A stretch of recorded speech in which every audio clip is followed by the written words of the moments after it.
Quality, comfort, and grip at an affordable price. Whether it's our standard, pro, or elite socks, there's an option for everyone. Try a pair for yourself now at puregripsocks.com. The way everyone feels and experiences any given pair of football boots is going to be different. This is what we call perception. With so much of the way that we perceive football boots being influenced by marketing, with pretty well every football boot brand in the industry doing their best to convince you, the consumer, that their boots are going to fit, feel, and perform the best. With performance by far being the biggest focal point, and the way that big brands push performance is by way of technology, where we're meant to believe that the latest tech will result in the best performance. Where there's nothing worse than getting a new pair of football boots with the latest technology, and then once you actually get to try them out, you realize that all of that tech is for nothing because they don't feel any different than any other boots. Not the case with these 5, however. These are, in my opinion, the top 5 most noticeable football boot technologies available in 2025. Where if you want to legitimately be able to feel the technology on your feet, these are the boots you should be considering. All of which, by the way, you can pick up below their normal retail prices by way of some exclusive SR4U coupon codes via the links down below. And really quickly before we get started, if you enjoy the content, don't forget to drop a like on the video, and if you appreciate the unsugar-coated, unsponsored, brutally honest opinions on this channel, make sure you hit that subscribe button along with the little bell notification so you don't miss out on my reviews of all the latest football boots of 2025. Nike as a brand has always pushed the boundaries of footwear technology, and in the case of their current crop of football boots, a common piece of tech you'll find on their elite models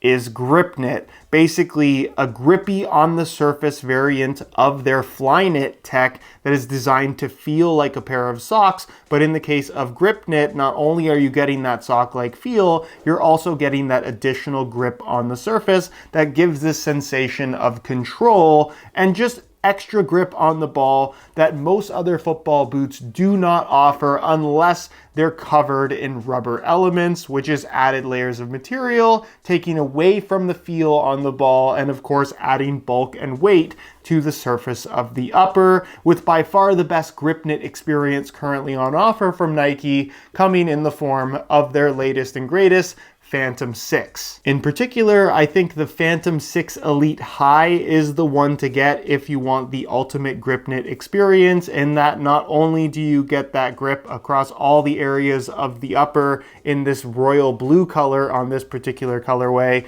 but also, with the mid-cut variation, you get this large lace cover where more GripKnit extends across the top of the foot, something that you wouldn't necessarily get on the low-cut variation, where if having a sock-like feel is something that you really like in a pair of football boots, but you also enjoy that sense of additional grip on the ball for the sake of control, for the sake of shooting and generating spin more easily, I don't think anything offers a better extra grip on the ball experience than the Phantom 6, which, like I said, is just noticeably different from just about every other football boot. For better or for worse, the Nike Mercurial series has always been an industry leader as it relates to football boot technology, and in the case of the current generation Vapor 16 and Superfly 10 Elite, a low cut and a mid cut variation depending on your preference, the Air Zoom tech in the sole plate, simply put, just feels different underfoot than any other football boot. Where from the outside you can't really see much, but remove the insole and take a peek underneath and you'll see what is a 3/4 length zoom unit sitting directly on top of the sole plate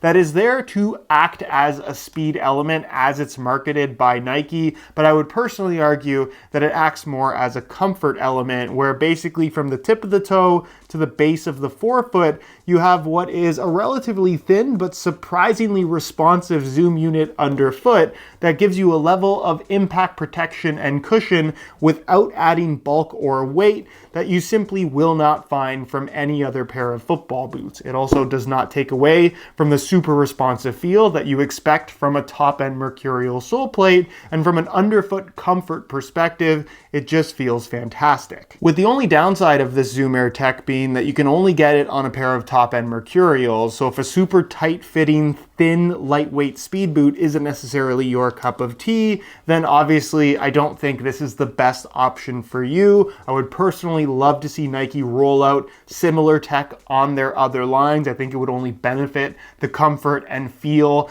of any football boot they decide to put a Zoom unit in, but for right now, it is available exclusively in the Mercurial series, and I do think the Mercurial is better off for it. If you were just looking at them from the outside, the upgrade from Mizuno Alpha 1 to Alpha 2 might seem really underwhelming in that they look almost identical, but the big change actually comes on the inside of the football boot, which ultimately is something that is really tough to market. However, from a feel perspective, it's one of the most noticeable technologies in the football boot industry right now. Where just like we saw on the Mizuno Alpha 1, the Alpha 2 features a heel liner as well as an insole covered in Mizuno's Zero Glide material, which is like a textile in terms of appearance, but to the touch, it's got this soft, grippy silicone texture to it. This is there to obviously lock your heel in place, prevent it from slipping, and then having the insole lined in Zero Glide prevents your foot from sliding around as well. But open up the Alpha 2 a little bit more, and you'll see that the underside of the upper is entirely lined in Zero Glide now, meaning that in terms of the upper grabbing your foot and holding it in place, there is not a more responsive, locked-in feeling football boot currently on the market. Where admittedly, compared to Alpha 1, this upper does end up feeling a little bit more structured just because of that extra layer of material, but compared to every other speed boot on the market, it still offers incredible pliability and well above average comfort, to the point where if you really want a thin synthetic speed boot, I don't think anything feels more comfortable than the Mizuno Alpha 2, but also without sacrificing lockdown and responsiveness, which is honestly a combination of features that I don't think we've ever seen before in the speed boot category, or really just in football boots in general. It's pretty much what Nike was trying to do with the Flywire reinforcement in Mercurial Superfly 1, 2, and 3, but unfortunately they failed pretty miserably in that those boots were so stiff and so horribly uncomfortable that the responsiveness, while it was there, made everything else feel completely terrible. Not the case with the Alpha 2, and in the case of the Elite variation, they retail for $180, meaning that you can get arguably the best performing speed boot on the market for less than the price of just about every other top-end option. If you're looking to feel as connected to your football boots as possible while still maintaining a barefoot feel, there is no better option than the Mizuno Alpha 2. Like a lot of the boots on this list, admittedly, the Puma Ultra 6 Carbon is not for everybody, and admittedly, they're really not my cup of tea personally. I just don't find them to be overly comfortable, particularly through the heel, because of this key technology.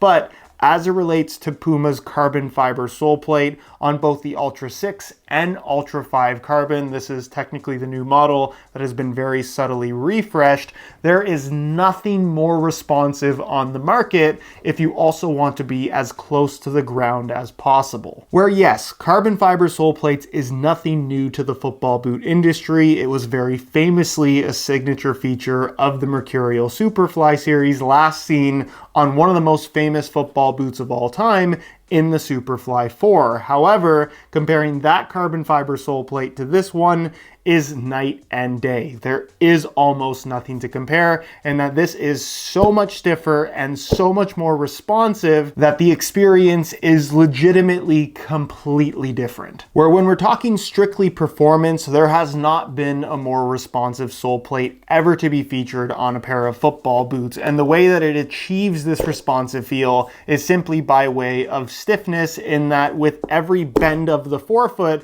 there's just a crazy amount of of energy return. Whether or not it legitimately makes you faster, again, kind of gets into the perception side of things, but certainly in terms of feel, you will definitely notice that there is something different under your feet compared to every other football boot. Unfortunately, in order to achieve this incredibly responsive feel, it has to be quite stiff, and that stiffness has an impact on the perception of comfort and just the general feel of the football boots, where if you don't like a stiff sole plate, kind of like myself, you might not find these to be the most comfortable thing in the world. Also, something that Puma have done for the sake of responsiveness is make this sole plate structured enough and thick enough to the point where it's not necessarily the lightest pair of speed boots in the world, where typically carbon fiber is often associated with being super light, certainly lighter than plastic, but unfortunately the carbon variant of the Puma Ultra isn't even lighter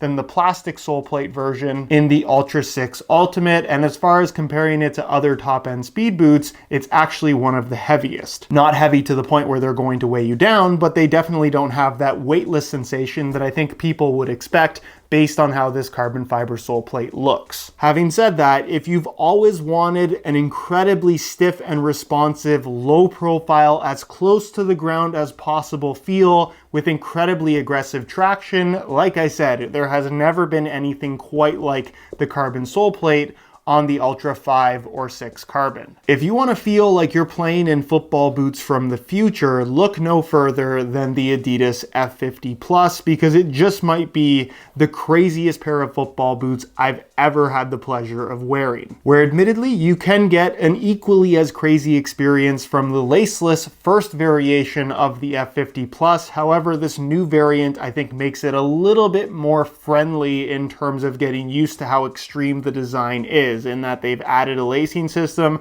which allows for much better adjustability and lockdown, and they've even thinned out the upper, making this by far the most raw feeling variant of all the top end F50s. Extra grip on the surface of the upper is also very noticeable, but the main reason why you buy these football boots is for the double sole plate construction and Light Strike Pro inserts, elevating the forefoot on both the lateral and medial side, not only making for a completely different feel on foot in terms of really putting you kind of on the balls of your feet, but again, similar to the Ultra 6 Carbon, it's one of the stiffest sole plates we've ever had on a pair of football boots. Having said that, compared to the carbon sole plate of the Ultras, this kind of rocker design with the elevated forefoot definitely ends up feeling more natural, and I would say is far more comfortable than that of the carbon sole plate on the Ultras. However, because the forefoot is elevated, it's just a completely different feel than you're used to in a pair of football boots. Granted, I didn't really have a hard time adjusting to it, but I definitely could see that if you played on harder ground, especially if you tried to use these on artificial grass, that extra stack height in the forefoot could potentially be an issue, and certainly would make it more unstable compared to a normal sole plate that's completely flat. But certainly if you're looking for that on your toes, super responsive underfoot feel, there is nothing quite like the F50 Plus. They are the future of football boots, but you can get them and wear them right now.